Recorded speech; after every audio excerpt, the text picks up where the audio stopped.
বলো না, কি হয়েছে? আমার হাতে অত সময় নেই, আমাকে চলে যেতে হবে। ঠিক আছে বলছি।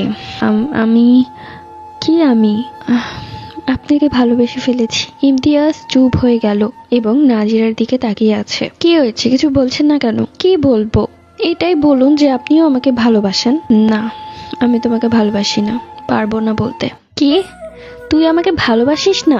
ঝাড়ুটা কোথায় গেল? তুই আমাকে বিয়ে করেছিস আর এখন বলছিস আমাকে ভালোবাসতে পারবি না? তুই ভালোবাস কি ভালোবাসিস না সেটা আমার দেখার দরকার নেই। আজকে আমি তোকে ইচ্ছে মতো ঝাড়ু দিয়ে পেটাবো। এগুলো কেন করো নাজিরা? তোমার প্রতি যেই না আমার একটু একটু ভালোবাসার জন্ম নিয়েছে, অমনি তুমি ঝাড়ু দিয়ে পিটিয়ে সব ভালোবাসা দূর করে দিচ্ছ। ঠিক আছে, থাকো তুমি, আমি আর কখনো তোমার কাছে আসবো না। এই বলে ইমতিয়াজ সেখান থেকে হাওয়ায় মিলিয়ে গেল। ইমতিয়াজ চলে যাওয়ার পর নাজিরা ঝাড়ু হাতে ইমতিয়াজকে ডাকতে শুরু করলো। ইমতিয়াজ, ইমতিয়াজ কোথায় গেলে তুমি? আমার ভুল হয়ে গেছে, আমাকে মাফ করে দাও। এই দেখো ঝাড়ু ফেলে দিচ্ছি, চলে আসো আমার কাছে। কিন্তু ইমতিয়াজ আর আসে না। একদিন, 2 দিন, 3 দিন, কিন্তু ইমতিয়াজ আর আসে না। নাজিরার খাওয়া দাওয়া নেওয়া সব অফ হয়ে গেছে। কি হয়েছে নাজিরা? সারাদিন বন্ধ ঘরে কি করিস? তোর বান্ধবী এসেছে, ওর সাথে কথা বল। না মা, পারবো না, ওকে তুমি চলে যেতে বলো। ঠিক আছে, কথা বলতে হবে না, কিন্তু এই রুম থেকে বের হ। এই বন্ধ ঘরে থাকলে তো তুই দম বন্ধ হয়ে মরেই যাবি। মরে যাই? ও তো চাই যাতে আমি মরে যাই। কে চায়? সত্যি করে বলতো, প্রেমে টেমে পড়েছিস নাকি? প্রেমে পড়বো কেন? বিয়ে করেছি। কি সর্বনাশ!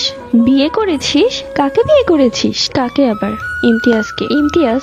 এটা আবার কে? কোন জাতের ছেলে ও? বংশ কি, খানদান কি? ও একজন জিনের ছেলে। কি?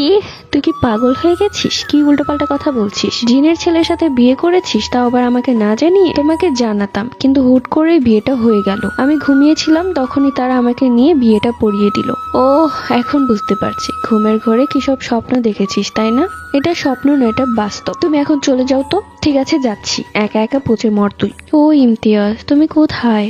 আমাকে এভাবে একা করে ছেড়ে কেন গেলে? হঠাৎ করে রুমের মধ্যে একটা শব্দ শুনতে পেলাম। ও নাজিরা, আমিও চলে এসেছি তোমার কাছে। এরপর সামনে এসে হাজির। আমি জানতাম ইমতিয়াজ, তুমি একদিন না একদিন ঠিকই আসবে আমার কাছে। আমার ভালোবাসা তোমাকে টেনে নিয়ে এসেছে। ঠিকই বলেছো নাজিরা, অনেক ভেবেছি, কিন্তু তোমাকে একটু ভুলতে পারিনি। বারবার মনে হয়েছে তুমি আমার সামনে। এরপর আমি জিনকে আমার হাত বাড়িয়ে দিলাম, সে আমার হাতে চুমু দিল এবং জিনের বউ গল্পটি এখানেই শেষ।